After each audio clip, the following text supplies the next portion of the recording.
kembali lagi bertemu dengan saya, Sony Alpha. Kali ini kita akan membahas terkait tentang arithmetic and logic operators.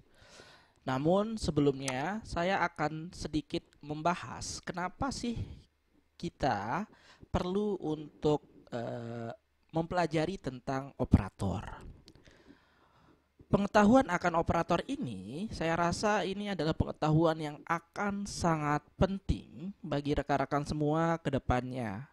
Karena dengan memahami operator, artinya teman-teman nanti memiliki kemampuan untuk melakukan komputasi mathematics ataupun logika yang terdapat di dalam firmware atau algoritma yang teman-teman akan buat gitu ya.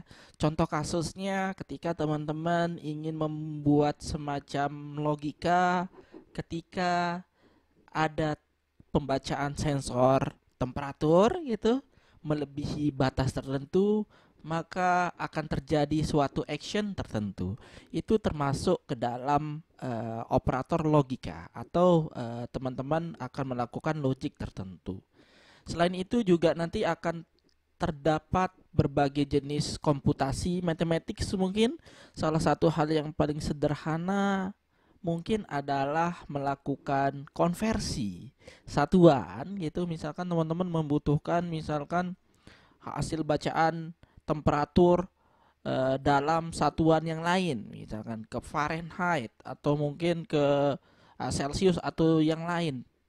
Teman-teman tentunya memerlukan sarana untuk melakukan komputasi, untuk melakukan konversi tersebut. Sehingga memang membahas tentang operator ini menjadi salah satu hal yang penting dan menarik ketika kita mempelajari bahasa pemrograman tertentu. Baik, di sini operator-operator akan dikelompokkan menjadi 5 bagian ya dalam pemrograman Arduino ini. Salah satunya adalah arithmetic operator, ada juga bitwise operator, ada juga comparison operator, boolean operator, dan compound operator. Dan pada pertemuan kali ini kita akan membahas dua di antaranya, yaitu arithmetic operator dan boolean operator. Nah, ini ada sedikit skenario yang teman-teman bisa pahami gitu. Yang kita sebut sebagai operator ini adalah suatu simbol, di mana suatu simbol tertentu melambangkan fungsi atau operasi tertentu.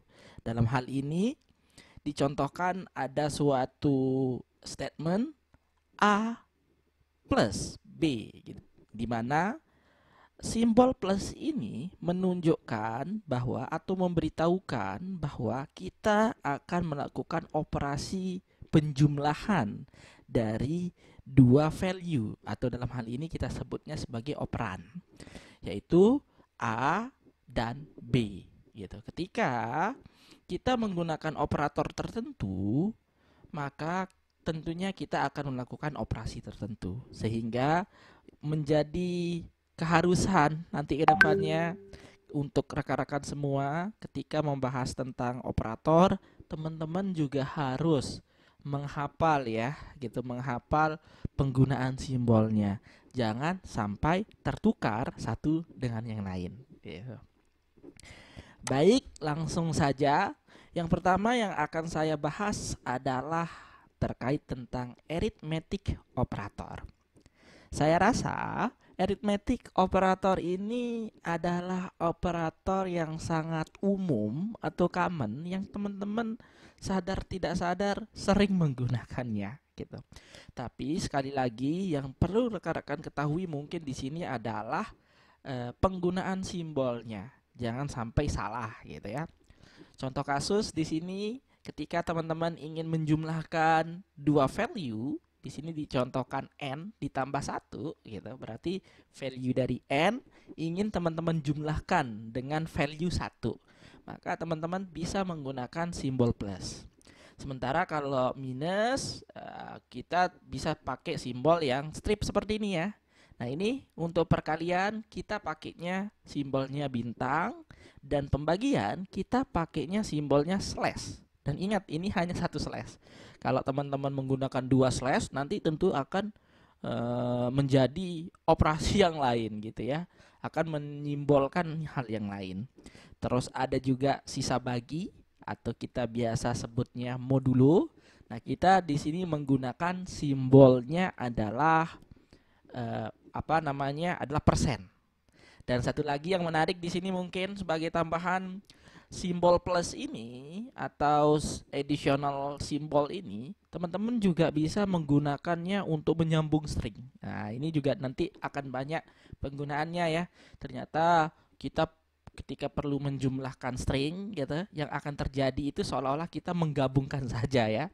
Saya plus tidur, ini akan menjadi ya saya tidur gitu ya. Mungkin seperti itu.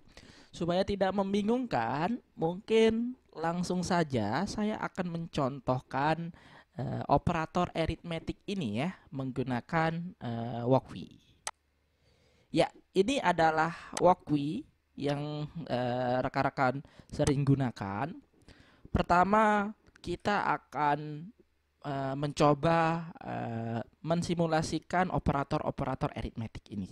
Nah, sebelumnya mungkin untuk membantu saya akan membuat suatu variabel terlebih dahulu ya, gitu ya. Misalkan suatu variabel float, float data 1, gitu. Saya akan kasih nilainya misalkan 10. Terus integer data 2, misalkan saya akan memberikan nilai 3. Saya akan seperti ini ya. Nah, di mana ketika rekan-rekan ingin menjumlahkan data 1 dengan data 2, maka kita bisa menggunakan simbol tadi ya, simbol plus. Nah, kita bisa membuatnya jadi data 1 ditambah data 2. Nah, seperti ini gitu ya. Supaya lebih rapi, teman-teman kasih aja spasi gitu ya. Ini tidak harus, tapi supaya lebih mudah dibaca. Nah, ini sebenarnya kita sudah berhasil ya menjumlahkan data 1 dan data 2 gitu ya. Kalau kita running, ini programnya akan berjalan. Cuma memang kita belum menampilkan ya hasilnya. Nah, ini sudah berhasil ya gitu. Mungkin kita tampung dulu misalkan nilainya ke dalam suatu variabel. Katakan saja variabelnya adalah hasil. Nah, seperti ini. Nah, baru mungkin kita tampilkan ya nilainya. Katakan ini kita tampilkan nilainya serial.print nilai dari hasil. Nah, ini. Nah, seharusnya secara logika ini akan menghasilkan 13. Mari kita coba.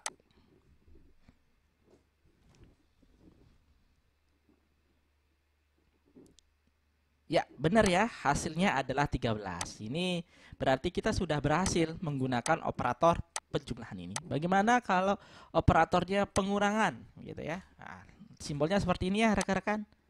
Nah, ini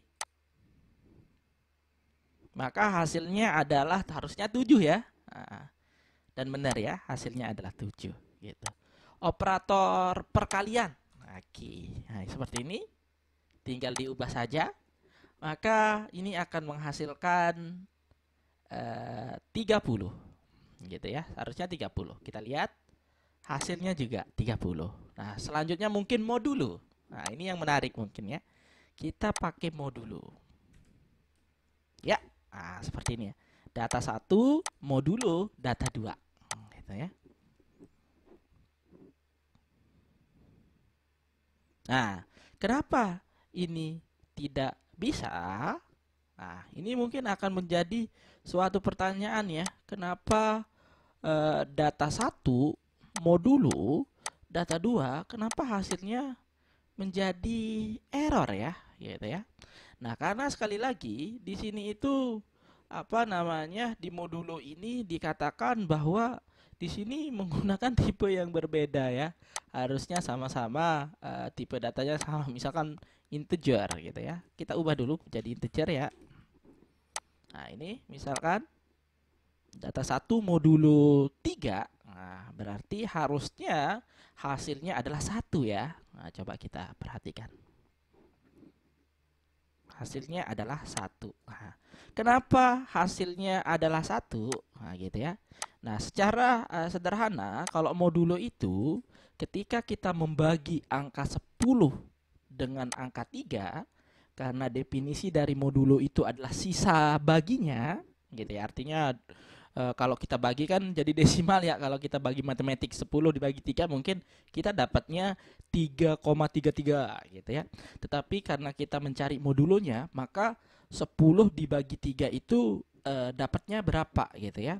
Sebenarnya dapatnya kan 9 ya. 3 kali 3 9. Maka sisa dari 10 itu adalah 1 karena 10 dikurangi 9 1. Nah, itulah yang menyebabkan hasilnya di sini adalah 1. Semisal jadi 11 gitu ya, maka sisa baginya adalah 2 gitu ya. Kita lihat. Oke, tetapi kalau 12, nah, maka sisa baginya adalah 0 karena 12 bagi 3 ya nggak ada sisa ya, semua jadinya 4 kan gitu ya. Coba kita perhatikan. Hasilnya 0 di sini ya.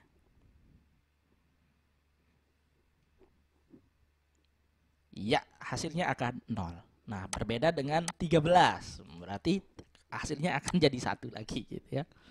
Karena sisanya 1 ya. 13 dikurangi 12 ya 1. Ya, seperti itu ya untuk modulo gitu. Selanjutnya juga ada yang menarik ya. Ketika kita ingin membagi. Nah, ini ya. Untuk membagi tadi simbolnya adalah slash seperti ini. Nah, ini adalah bagi, tetapi kalau kita lupa misalkan kita pakai 2 slash seperti ini nggak akan menjadi bagi 2 kali. Melainkan ini adalah cara kita membuat baris setelah simbol ini menjadi suatu komentar. Jadinya saya sampaikan di awal bahwa kita tidak boleh salah ya menuliskan simbol ini karena itu akan menjadi atau merepresentasikan hal yang lain ya gitu ya. Nah, ini bagi. Nah, secara logika ketika kita bagi angka 13 atau data 1 dibagi data 2, maka mungkin hasilnya adalah sekitar 4,33 ya. Nah, ini coba kita running. Tetapi apa yang kita dapatkan di sini hasilnya hanya 4. Nah, kenapa hasilnya 4? Apakah bahasa pemrograman ini nggak bisa membagi gitu ya? Ternyata tidak. Nah, di sini ada 2 hal ya yang harus rekan-rekan perhatikan. Yang pertama, karena teman-teman menyimpan nilai hasil baginya itu dalam integer, maka hasil bagi ini otomatis akan dikonvert menjadi integer ya. Misalkan misalkan hasil baginya katakan 1,2 ya gitu, maka si nilai 1,2 itu kalau ditampung dalam sebuah variabel integer, maka dia akan menjadi bilangan bulat yaitu 1 atau 2 gitu ya. Jadi ini menjadi hal yang perlu diperhatikan. Sehingga pertama yang harus kita lakukan, kita ubah ini ya. Kita siapkan wadahnya supaya bisa menampung bilangan desimal gitu ya. Nah, ini kalau running ini masih salah ya, tetapi setidaknya nilai yang akan keluar sudah support ya untuk menampung bilangan desimal. Kita lihat. Ya, hasilnya 4,00. Ini masih salah, tapi dia sudah support untuk menampung bilangan desimal. Nah, ada yang menarik satu lagi adalah ketika ada aturannya ya, ketika kita mengoperasikan bilangan integer dengan integer. Nah, ini kan kita mengoperasikan data 1 dengan data 2, di mana data 1 ini integer dan data 2 ini juga integer. Ternyata ketika kita mengoperasikan integer dengan integer, maka hasilnya selalu menjadi integer. Nah, ini yang menyebabkan hasil pembagian data 1 dan data 2 itu selalu menjadi bilangan bulat karena dia memang integer gitu ya, integer dengan integer. Nah, ini sehingga mau tidak mau salah satu tipe data ini teman-teman harus ubah, entah yang data 1 atau data 2. Kita coba yang data 2 dulu gitu ya. Hasilnya akan sama sih gitu ya. Nah, ini kalau reka-reka running maka hasilnya akan sesuai ya, sekitar 4,333 lah gitu ya. Oke, kita tunggu 4,33 ya. Oke. Nah ini ya artinya teman-teman ingat ya, kalau hasilnya nggak mau menjadi eh, desimal, berarti ada dua kemungkinan. Pertama, rekan-rekan sedang mengoperasikan nilai integer dengan integer. Nah itu harus berarti teman-teman harus manipulasi menjadi salah satunya float gitu ya. Nah, terus yang kedua adalah tempat penampungannya. Teman-teman harus pastikan misalkan ketika nampung datanya ya sesuaikan dengan value yang akan ditampung. Nah, ini misalkan ya kita kembalikan dulu ke integer ya. Nah, gitu ya. Ini kan hasilnya sudah 433 ya, tapi sekarang penampungannya yang kita ubah jadi integer. Apa hasilnya? Gitu. Maka yang akan muncul adalah bukan 4,33 lagi ya. Coba kita tunggu. Lama ya. Kita running sekali lagi. Maka yang akan muncul adalah 4. Nah, gitu ya. Jadinya memang di sini teman-teman harus benar-benar memperhatikan ya eh, penggunaan operasi integer dengan integer sekaligus dengan tipe data untuk menampung nilainya. Jadinya harus sesuai. Rekan-rekan, hal ini mungkin terlihat sepele, tetapi di beberapa kasus di dalam pemrograman ketika teman-teman itu bekerja memang di dunia yang desimal ya, bukan bilangan bulat terus gitu, maka case-case ini kadang-kadang membuat membingungkan ya gitu ya. Karena secara matematik seharusnya bisa, kok hasilnya nggak mau desimal ya. Nah teman-teman harus mengecek hal-hal seperti ini ya. Oke, itu terkait tentang arithmetic operator. Nah, saya akan lanjutkan terkait tentang logical operator. Di dalam logical operator ini, kita akan mengenal beberapa jenis operator. Ada operator AND, OR, NOT, ada juga nanti teman-teman bisa kembangkan jadi SOR, NOR, dan lain-lain gitu ya. Nah, ini adalah ketiga jenis ini adalah basic ya dari logical operator ini. Atau orang-orang juga menyebutnya boolean operator juga boleh gitu ya.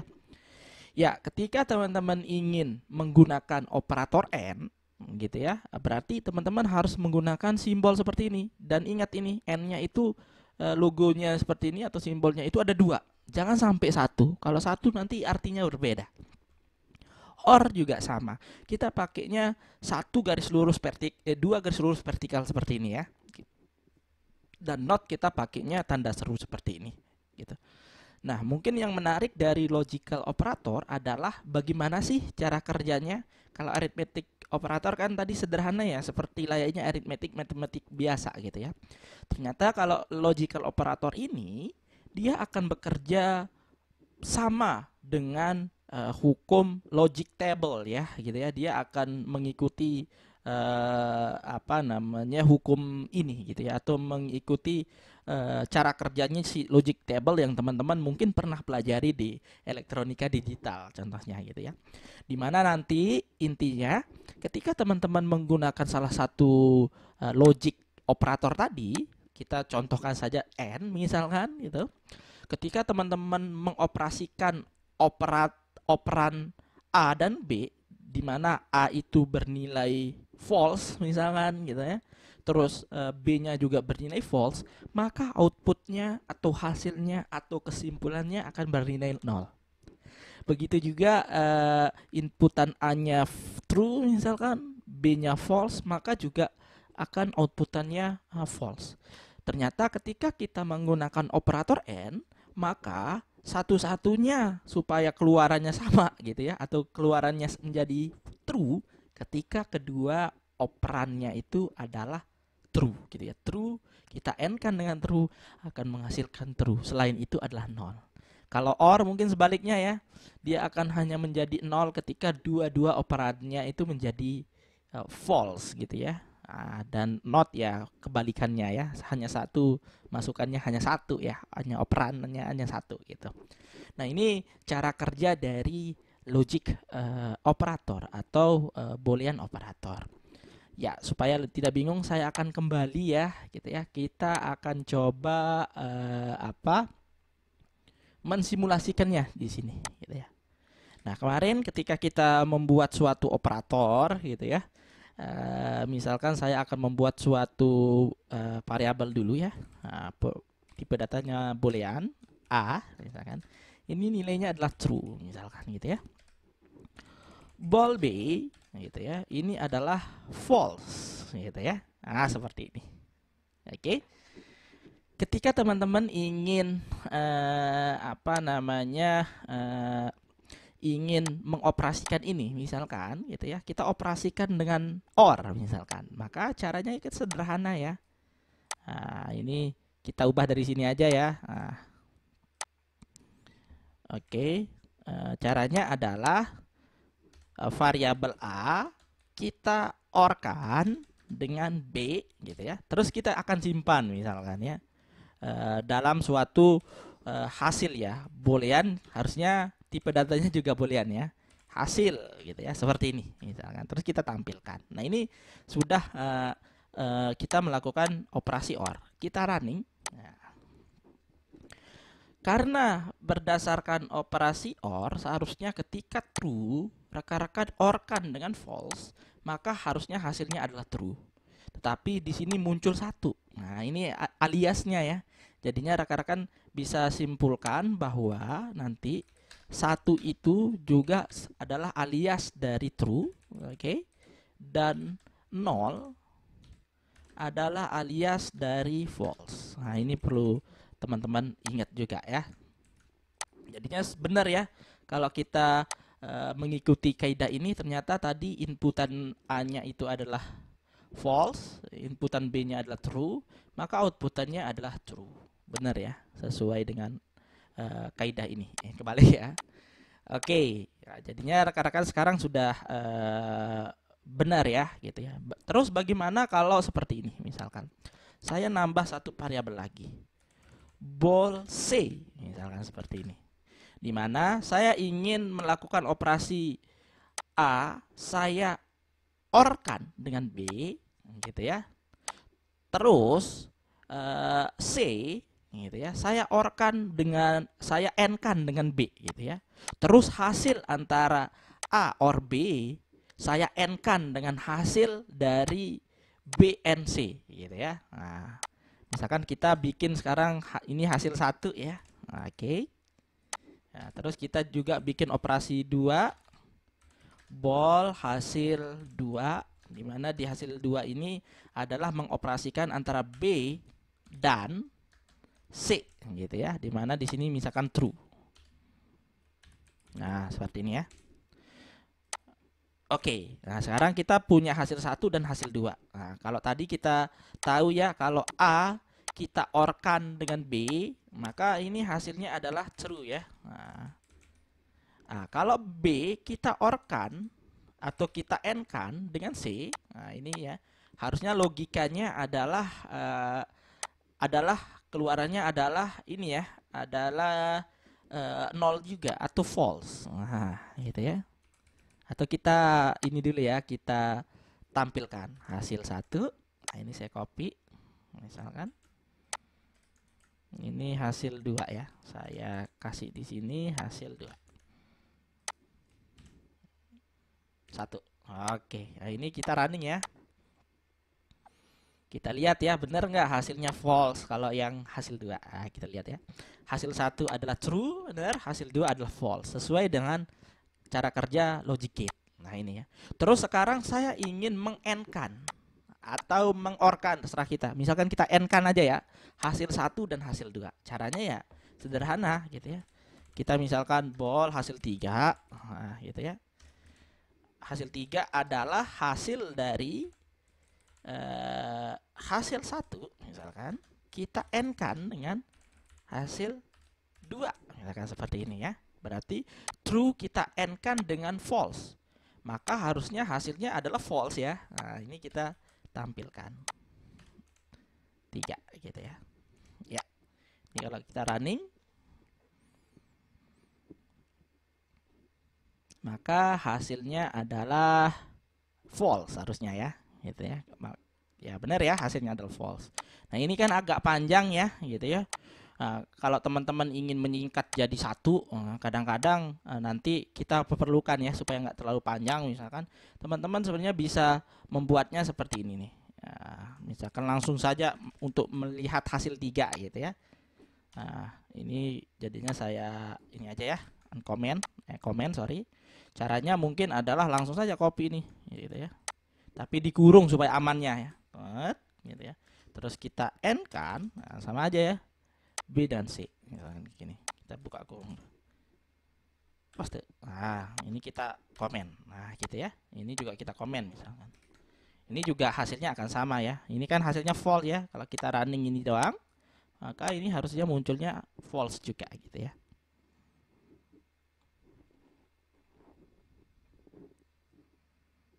Iya. Oke, menarik ya. Nah, logika operator ini atau operator logik ini nanti banyak teman-teman akan temui juga ya ketika teman-teman melakukan operasi nanti gitu. Misalkan saya ingin apa namanya membuat gitu range misalkan pembacaan temperatur. Kalau temperatur itu di antara 10 dan 20 gitu ya. Artinya teman-teman ya nilai bacaannya mungkin lebih dari 10 dan kurang dari 20. Nah, itu ya. Nah, itu nanti proses-proses semacam itu nanti akan menggunakan operator N ini gitu ya atau operator logik ini. Tetapi untuk lebih jelasnya nanti mungkin kita akan bahas lagi ya ketika kita masuk ke pemrograman structure. Saya rasa memahami apa namanya untuk pertemuan kali ini teman-teman yang perlu teman-teman pahami adalah simbolnya jangan sampai tertukar dan bagaimana cara kerja dari operator tersebut. Itu saja yang paling penting di pertemuan kali ini. Nanti seiring dengan ini kita tingkatkan terus ya, gitu ya. Oke, baik, itu saja rekan-rekan pada pertemuan kali ini. Terima kasih banyak. Sampai ketemu di pertemuan berikutnya. See you.